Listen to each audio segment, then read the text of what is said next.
반갑습니다. 한 주간 또 세상에서 또 열심을 다하고 또 충성하고 헌신하다가 또 이렇게 주의 전에 우리가 함께 모여서 예배할 수 있는 거, 이거는 세상 사람들이 맛볼 수 없는 우리 그리스도인들만이 누리는 특권인 줄로 여러분이 꼭 믿으시기를 바라겠습니다.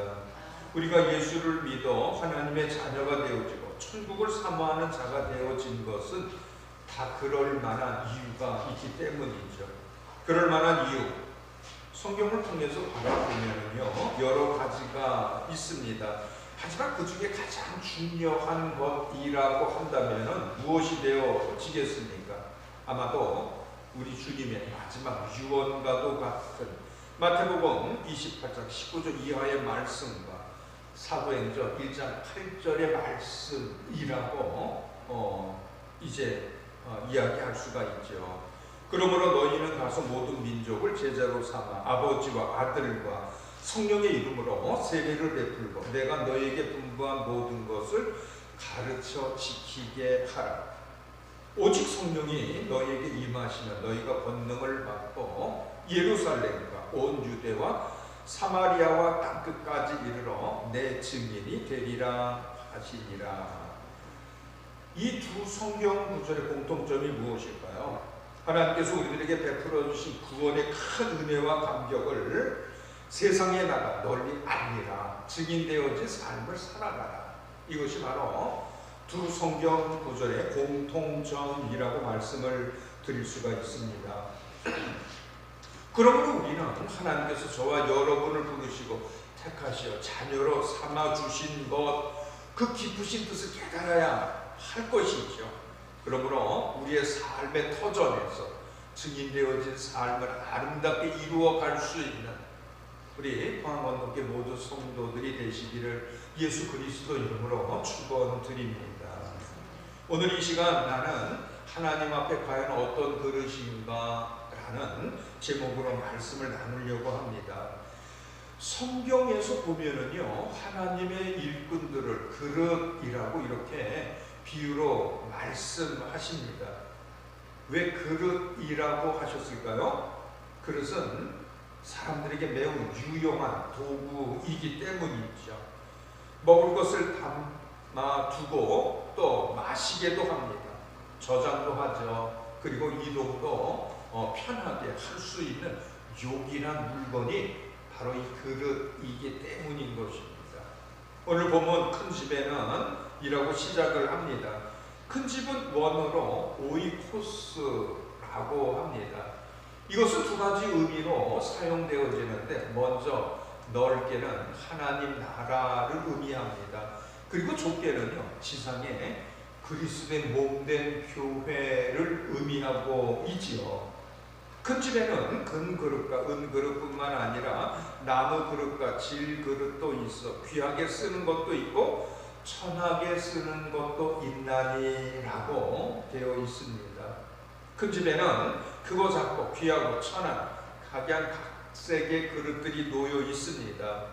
이와 마찬가지로 주의 몸된 교회를 이루는 그러한 과정에서요 이 교회는 여러 종류의 일꾼이 있다는 것이죠. 여러분, 우리는 주님의 몸된 교회를 통해 나는 과연 어떤 일꾼의 모습으로 주님 앞에 쓰임을 받고 있는가, 오늘 이 본문의 말씀을 통하여서 저와 여러분의 모습을 한번 살펴보시기를 바라겠습니다. 부디 우리 광원동교 성도들은요 하나님 앞에 그리고 교회를 통해서 존귀한 그릇으로 쓰임받기를 원합니다.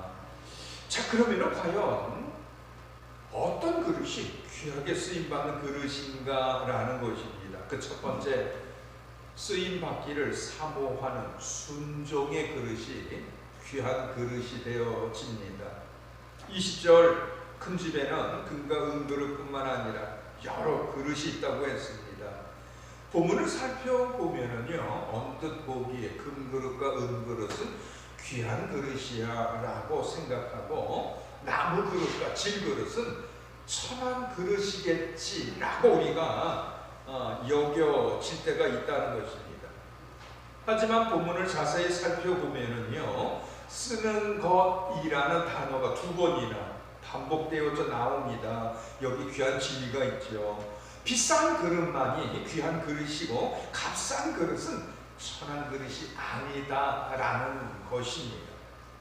하나님 보시기에 비싸고 값싼 것이 중요한 것이 아닙니다. 언제든지 쓰임 받기를 원하는 순종의 그릇이 가장 귀한 그릇이 되어진다는 것입니다.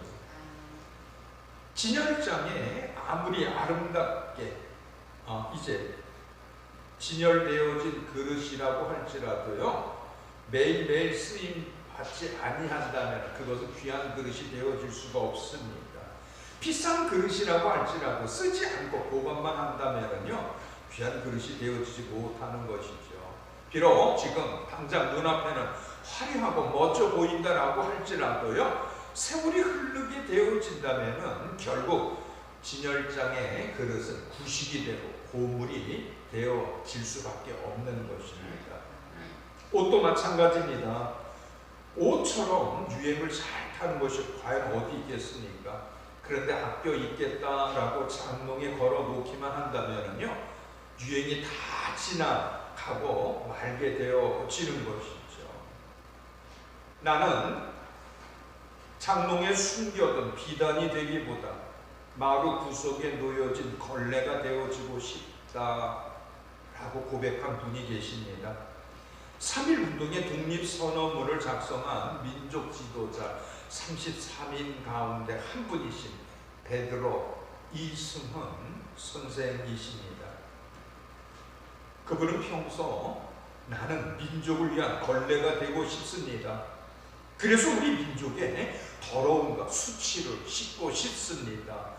라고 고백을 하였다고 합니다. 여러분, 천한 걸레라고 할지라도요, 하나님 손에 붙잡힘을 받으면요, 귀한 것이 되어지는 것입니다. 아무리 세상에서 배웠다라고 할지라도, 많은 것을 소유하고 있다라고 할지라도요, 온전하게 쓰임 받지 못한다라고 한다면 결국 아무런 소용이 없어지는 것입니다. 비록 가진 것은 별로 없습니다. 배운 것도 별로 없죠. 아는 것도 없습니다. 내세울 것도 별로 없을지라도요, 하나님 손에 붙잡힘을 받기만 한다면 그는 존귀한 자로 한실에 쓰임받게 되어진다는 것, 이것을 여러분이 꼭 명심하시기를 바라겠습니다. 제가 30대 중반 경기도 광주군 무감리라고 하는 시골 마을에서 목회를 할 때였습니다. 매년 여름 성경학교가 시작이 되어지면요, 한 통의 전화가 옵니다. 30대 한쪽 다리를 저는 장애를 가지고 있는 청년이었습니다. 그는 여름 성경학교가 시작되어지면 교회에 와서 2박 3일 동안 봉사를 합니다. 자신의 몸이 불편하기 때문에 그가 할 수 있는 일은 신발장 흩어진 아이들의 신발을 정리를 하는 것입니다. 교회 주변을 청소하는 일이 그 청년이 하는 일이었죠. 그럼에도 불구하고 그 청년은 말없이 묵묵히 자기가 맡은 일에 최선을 다합니다. 성경학교가 끝나면요, 인사를 하죠. 목사님, 내년에 또 뵙겠습니다. 그리고 종종 걸음으로 자신의 집으로 돌아가는 청년이었습니다. 하나님 앞에 자기와도 같은 자가 구원을 받게 되어졌다라고 하는 것을 생각할 때마다 얼마나 감격스러운지, 어떻게 하면 우리 하나님 앞에 기쁨을 드릴 것인가 고민하고 기도하던 중에 여름 성경학교 때 자신이 할 수 있는 일이 무엇일까 라고 생각하다가 시골 교회를 돌아다니면서 그러한 봉사를 하기로 작정을 하였노라, 그렇게 고백하는 것을 들을 수가 있었습니다.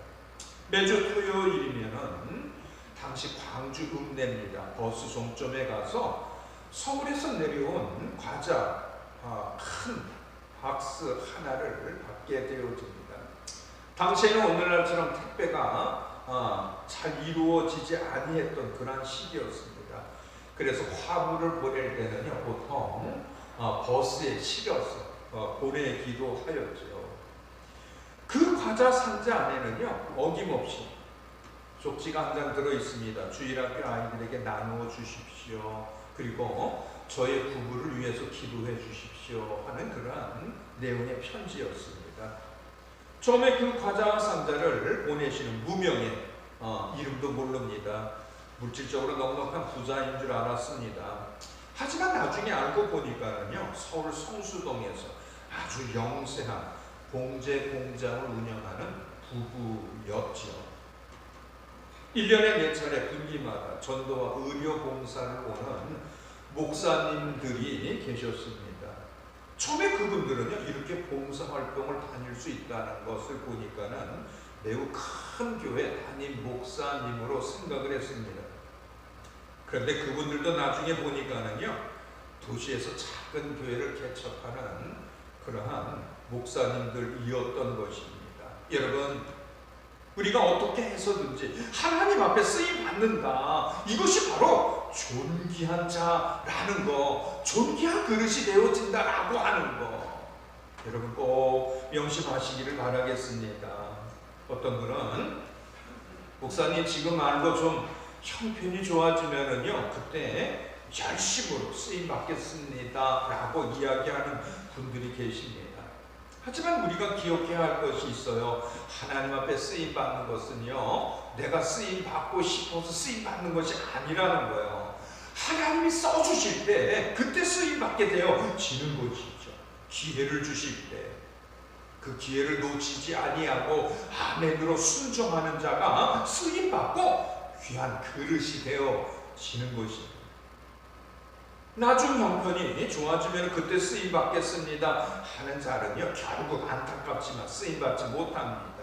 두 가지 이유가 있어요. 그 첫 번째 이유가 무엇인 줄 아십니까? 평소 핑계 대기를 급급하는 자는요, 형편이 좋아져도 또 다른 핑계거리를 만들어서 쓰임 받지 못하게 되어지는 것입니다. 그러나 더 중요한 것, 하나님께서 그러한 자를 귀한 그릇으로 사용하지 아니하신다라는 것입니다.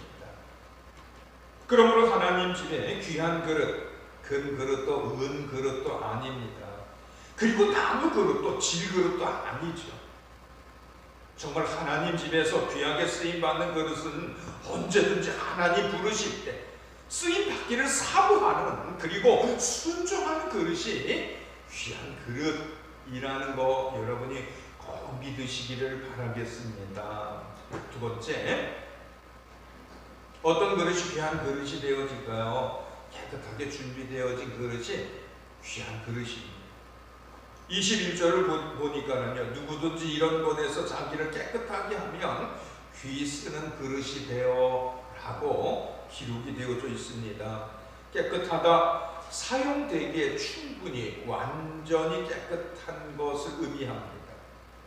우리가 하나님 앞에 온전히 쓰임받기 위한다면요, 먼저 영적으로 육적으로 완벽하고 깨끗해야 할 것입니다. 그런데 문제는요, 우리가 하나님 앞에 영적으로 육적으로 부끄러움이 없는 완전 무결한 자인가라는 것이죠. 사실 우리 본 모습을 살펴보면은요, 너무나도 부끄럽고 흠이 얼마나 많이 있는지 모릅니다. 그렇다면 과연 우리는 하나님 앞에 귀한 그릇으로 쓰임받지 못한다라는 것일까요? 그래서 여기에서 말하는 완전한 깨끗함은 도덕적인 의의를 얘기하는 것이 아닙니다. 바로 예수 그리스도의 거룩하신 의의를 이야기하고 있는 것이죠. 마치 하나님의 귀한 성물을 담은 언약궤, 겉은 황금으로 둘러싸여 있습니다.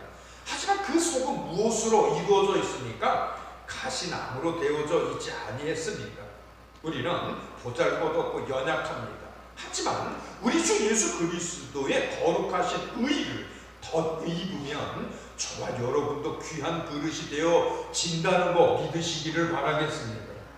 우리가 주님의 공로를 의지하고 날마다 나의 연약함을 고백합니다. 도우심을 간청하며 보혈의 강을 건너면 하나님은 우리가 아들 예수 그리스도를 의지하고 믿는 그 믿음을 보시고 저와 여러분의 죄와 허물을 사해 주십니다. 그리고 깨끗하게 정결하게 해주신다는 거 믿으시기를 바라겠습니다. 아무리 좋은 대학을 나오고 가문이 좋고 권세가 있는 부유한 금그릇이라고 할지라도요, 하나님 앞에 온전하게 깨끗함을 받지 못하면은요 쓰임받지 못한다라는 것입니다. 부족하고 이름이 없는 천한 그릇이라고 할지라도요 깨끗하면 쓰임받게 되어지는 것입니다. 주님이 이 땅에 오셨을 때 12제자 가룟 유다를 빼놓고는 대부분 세상적으로 가방의 끈이 좀 짧았습니다. 가난한 갈릴리 어부였지요. 고린도전서 1장 26절을 보니까는요 그들에 대해서 이렇게 표현을 했습니다. 형제들아 너희를 부르심을 보라. 육체를 따라 지혜가 있는 자가 많지 아니하며 능한 자가 많지 아니하며 문벌 좋은 자가 많지 아니하도다 라고 하였습니다. 주님으로부터 부르심을 받은 제자들의 모습을 이렇게 표현했던 것입니다. 여러분, 우리 하나님은요 결코 사람의 외모를 보지 아니하십니다. 그가 지니고 있는 직분이 무엇인가, 그것이 하나님에게는 필요하지 않다라고 하는 거예요. 우리 하나님 사람의 마음의 중심을 보시죠. 심령이 깨끗하지 아니하면은요 하나님 앞에 쓰임 받을 수가 없습니다. 그러므로 우리가 하나님 앞에 온전히 쓰임 받기를 원한다라고 하면은요 먼저 자신의 심령을 깨끗하게 청소해야 할 것이죠. 물질의 복을 받기를 원한다면은요 물질에 깨끗해야 합니다. 먼저 하나님 앞에 막힘이 없어야 합니다. 사람 앞에서 원망이 있어서는 아니 되어지는 것이죠.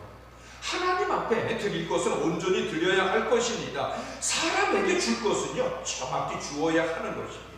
부정한 것은 멀리하고 성실한 땀의 대가를 기뻐해야 하는 것이죠. 그러한 자에게 하나님이 기회를 주십니다. 그러한 자에게 옛날 우리 믿음의 조상 아브라함, 이삭, 야곱 그리고 요셉에게 허락하여 주신 땅에 30배, 60배, 100배의 풍성한 복을 오늘날에 또 저와 여러분에게 허락해 주신다는 거 믿으시기를 바라겠습니다. 하나님 앞에 귀한 그릇, 합당한 그릇이 귀한 그릇이 되어집니다. 21절을 보니까요 주인의 쓰심에 합당하며 모든 선한 일에 준비함이 되리라 라고 하였습니다. 음식에는요 그 음식을 담을 만한 알맞는 그릇이 있습니다. 밥은 밥그릇에 담아야 합니다. 그리고 국은요 국그릇에 담아야 하죠. 간장은 간장 종재기에다가 담아야 할 것입니다. 사람의 혈액행위도 여러 가지 종류가 있지 아니합니까? 긴급하다고 아무 피를 수혈하면요 그 사람은 죽게 되어질 수밖에 없습니다. 이 말은 하나님 앞에 귀한 그릇으로 쓰임 받기를 원하신다면요 먼저 하나님 마음에 쏙 들어야 한다라는 것입니다. 하나님의 모세를 젊은 나이 40에 쓰지 아니하셨습니다. 광야에서 40년 동안 더 훈련시키지 아니하셨습니까? 비로소 80에 이르러 하나님이 그로 쓰신 것. 모세 개인적으로는 신앙의 연단도 있었지만 더 큰 의미에서 이스라엘 백성들을 광야에서 온전히 이끌어내기 위한 적임자로 만드시기 위함이었던 것이죠. 다윗을 기름 부어 이스라엘 왕으로 정하셨지만 즉시 왕으로 세우지 아니하셨습니다. 수십 년 동안 고난과 고초를 겪게 하셨죠. 이것 또한 하나님께서 다윗을 여호와는 나의 목자시니라고 하면서 평생 하나님의 선하신 뜻을 떠나지 아니하고 그 선하신 뜻을 따라가는 그러한 자가 되게 하시기 위하여 그를 그렇게 세우셨다라고 하는 것입니다. 베드로도요 주님을 3번 부인하게 했습니다. 이유가 무엇일까요? 내가 없더라도 교만하지 말라는 거예요. 너의 혈기를 죽이라는 거예요. 그리고 첫사랑을 잃어버리지 말라. 그런 뜻에서 베드로에게 불같은 연단이 임하게 쳤다는 것입니다. 여러분, 하나님은 우리에게 각자 주신 은사가 있습니다.